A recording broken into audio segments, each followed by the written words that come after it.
जेठ का महीना, ऊपर से नौतपा, यानी कि साल के वे 9 दिन जब सूरज अपनी सबसे तीखी तपिश के साथ धरती को झुलसाता है। मैदानों में लोग गर्मी से बेहाल हैं, कूलर, पंखे और एसी बिना रुके चल रहे हैं। लेकिन उत्तराखंड, खासकर गढ़वाल के लोगों की तो इन दिनों मौज है। लगभग रोज बारिश हो रही है, ठंडी हवाएं चल रही हैं और मौसम ऐसा कि मानो सावन ने जेठ में ही दस्तक दे दी हो। लेकिन इस सुहाने मौसम के बीच एक ऐसी खबर आई है जिसने मौसम वैज्ञानिकों के साथ साथ आम लोगों की भी चिंता बढ़ा दी है। मौसम विभाग ने एक ऐसा पूर्वानुमान जारी किया है जो सही साबित हुआ तो आने वाले दिनों में मुश्किलें खड़ी हो जाएंगी। क्या होता है नौतपा? पहाड़ों में इसकी चर्चा कम क्यों होती है? क्या इस बार नौतपा का असर उत्तराखंड में बिल्कुल अलग दिखाई दे रहा है? पिछले 2-3 दिनों में राज्य के किस इलाके में कितनी बारिश हुई और मौसम विभाग की वह चेतावनी क्या है जो डरा रही है? इन सभी सवालों के जवाब आपको इस वीडियो में विस्तार से मिलेंगे, इसलिए वीडियो अंत तक जरूर देखिएगा।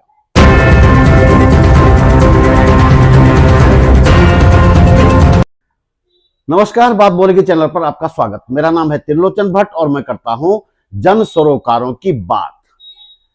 जेठ का महीना यानी कि साल का सबसे गर्म महीना और नौतपा यानी कि साल के 9 सबसे ज्यादा गर्म दिन। पहले हम नौतपा को समझेंगे। पहाड़ों में नौतपा को लोग जानते नहीं, कारण कि यहां गर्मी तो पड़ती है, लेकिन ऐसी भी नहीं कि सबसे ज्यादा गर्मी वाले एक एक दिन गिनने पड़े। तो हम सबसे पहले नौतपा की ही बात कर लेते हैं। नौतपा ज्योतिष गणना पर आधारित होता है। जेठ के महीने में जिस दिन सूर्य रोहिणी नक्षत्र में प्रवेश करता है उस दिन नौतपा शुरू होता है और अगले 9 दिन तक चलता है। मान्यता है कि ये 9 दिन सबसे ज्यादा गर्मी के दिन होते हैं। मैदानी क्षेत्रों में लोग नौतपा से घबराते हैं, लेकिन यह भी मान्यता है कि यदि नौतपा में ठीक से धरती तपी नहीं तो खेती को नुकसान होगा। फसलों को नुकसान पहुंचाने वाले कीड़े खत्म नहीं होंगे और लोगों को बीमार करने वाले जीवाणु विषाणु भी जिंदा रहेंगे।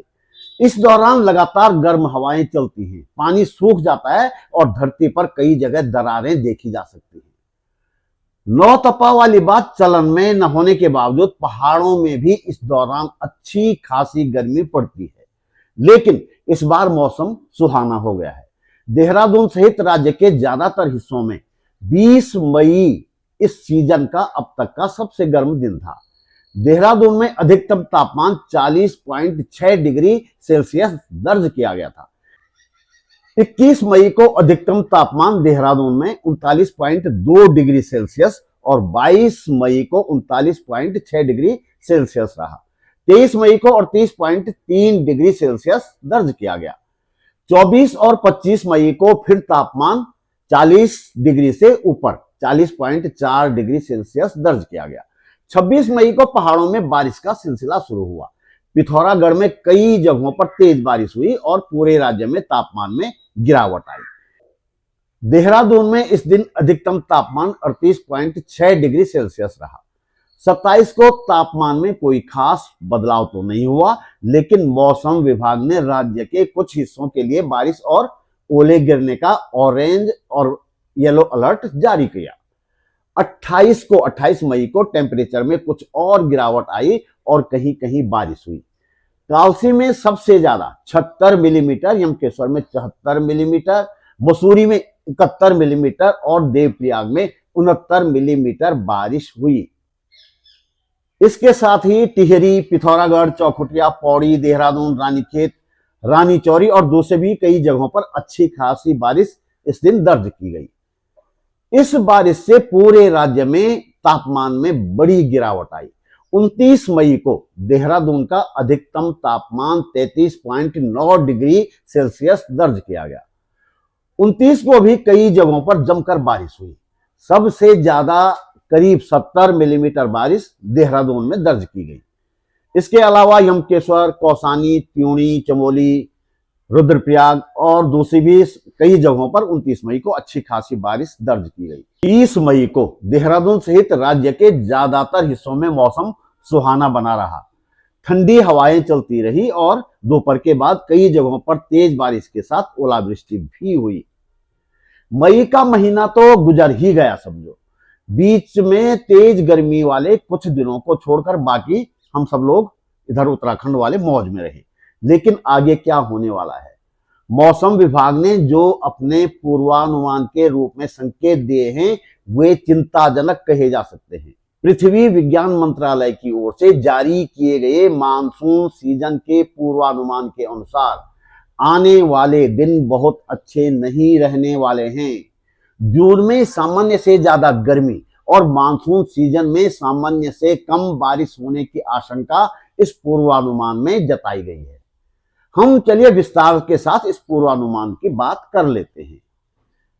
यह पूर्वानुमान कहता है कि दक्षिण पश्चिमी मानसून आगामी सीजन में यानी कि जून से सितंबर तक सामान्य से 10% तक कम रह सकता है और इसमें 4% की मॉडल त्रुटि भी शामिल हो सकती है। यानी कि इस दौरान बारिश सामान्य से 14% तक कम हो सकती है। यह बहुत खराब स्थिति मानी जाएगी। जून के महीने में मध्य भारत और पूर्वी भारत को छोड़कर देश के सभी हिस्सों में अधिकतम तापमान और न्यूनतम तापमान सामान्य से ज्यादा रहने का पूर्वानुमान जारी किया गया है। इसका अर्थ ये हुआ कि मई के इस सुहाने मौसम की कीमत हमें जून में चुकानी पड़ सकती है, जब तापमान लगातार कई दिनों तक सामान्य से ज्यादा बना रह सकता है। इसके साथ ही पूरे मानसून सीजन में भी कम वर्षा होने की आशंका है। लिहाजा इस दौरान भी गर्मी और भीषण उमस का सामना करना पड़ सकता है। जरा इस मैप को देखिए। ये जून से सितंबर 2026 तक बारिश के पूर्वानुमान का मैप है। मैप दर्शाता है कि जम्मू कश्मीर और असम के कुछ हिस्सों को छोड़कर पूरे देश में इस दौरान सामान्य से कम बारिश होने की संभावना है। देश भर में ऐसे क्षेत्र बहुत थोड़े हैं जहां सामान्य बारिश होने का अनुमान लगाया गया है। मैप में पीला और लालिमा वाला जो क्षेत्र है ये सामान्य से कम बारिश को दर्शा रहा है। हरे रंग वाले हिस्से सामान्य और नीले रंग वाले हिस्से सामान्य से ज्यादा बारिश दर्शा रहे हैं। ये एक और मैप है। इसमें जून के महीने के अधिकतम तापमान का पूर्वानुमान दर्शाया गया है। आप देख पा रहे होंगे कि उत्तराखंड के यूपी से लगते एक छोटे से मैदानी हिस्से को छोड़कर पूरे पर्वतीय क्षेत्र में अधिकतम मासिक औसत तापमान जून के महीने में सामान्य से ज्यादा रहने का पूर्वानुमान दर्शाया गया है। और ये इस मैप में जून के महीने में भीषण गर्मी और लू की संभावनाओं को दर्शाया गया है। आप देख पा रहे होंगे कि उत्तराखंड और हिमाचल प्रदेश के भी एक बड़े हिस्से में ग्रीष्म लहर और लू की संभावना जून के महीने में बनी रहेगी। मौसम विभाग ने अपने पूर्वानुमान में यह भी कहा है कि जून 1926 के दौरान लू यानी कि हीट वेव की स्थिति की बढ़ती संभावना का सार्वजनिक स्वास्थ्य, पानी की उपलब्धता, बिजली की खपत और जरूरी सेवाओं पर काफी असर पड़ सकता है। बुजुर्गों, बच्चों, बाहर काम करने वालों और पहले से किसी बीमारी से पीड़ित लोगों को बहुत ज्यादा गर्मी में लंबे समय तक रहने से खास तौर से खतरा हो सकता है। लगातार ऊंचा तापमान बुनियादी ढांचे और संसाधन प्रबंधन प्रणालियों पर भी अतिरिक्त दबाव डाल सकता है।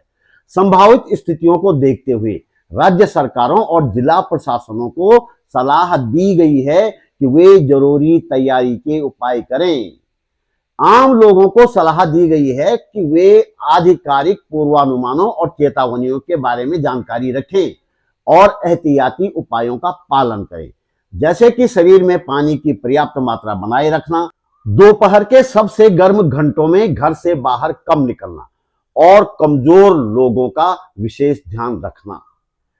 यानी कि साफ है कि अब तक मौसम ने जिस तरह से साथ दिया था या नरमी बढ़ती थी, आगे उसकी संभावना कम है। इसलिए सावधान रहें। मौसम विभाग ने जो सलाह दी है उसका पालन करें, अपना ध्यान रखें और अपने से ज्यादा ध्यान बच्चों का, बुजुर्गों का और बीमार लोगों का रखें। तो दोस्तों, इस वीडियो में इतना ही। यह मंच किसी राजनीतिक दल, धरना सेठ या सरकार का नहीं है। यह सिर्फ एक कोशिश है आप तक सच पहुंचाने की।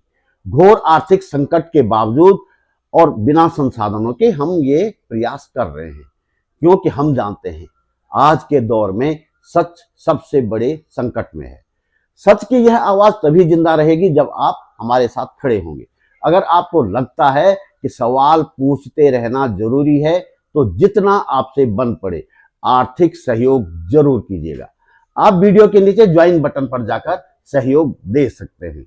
स्क्रीन पर क्यूआर कोड भी है और डिस्क्रिप्शन में बैंक डिटेल भी दे दी है। आपका यह सहयोग सिर्फ मदद नहीं, सच के साथ खड़े होने का साहस है। आप वीडियो को लाइक करके, कमेंट करके और शेयर करके भी इस कोशिश को आगे बढ़ा सकते हैं। आर्थिक सहयोग के लिए जेपी हेल्थ पैराडाइज के विजय वर्मा जी का मैं आभार व्यक्त करता हूं। आपका सहयोग हमें हौसला देता है सच बोलने का, सवाल पूछने का और संवैधानिक मूल्यों की रक्षा के लिए खड़े रहने का। अगर आप पहली बार मेरे चैनल पर आए हैं तो प्लीज चैनल को सब्सक्राइब करना न भूलिएगा। जल्दी मिलेंगे एक और मुद्दे के साथ, एक और सत्य के साथ, एक और वीडियो में। नमस्कार।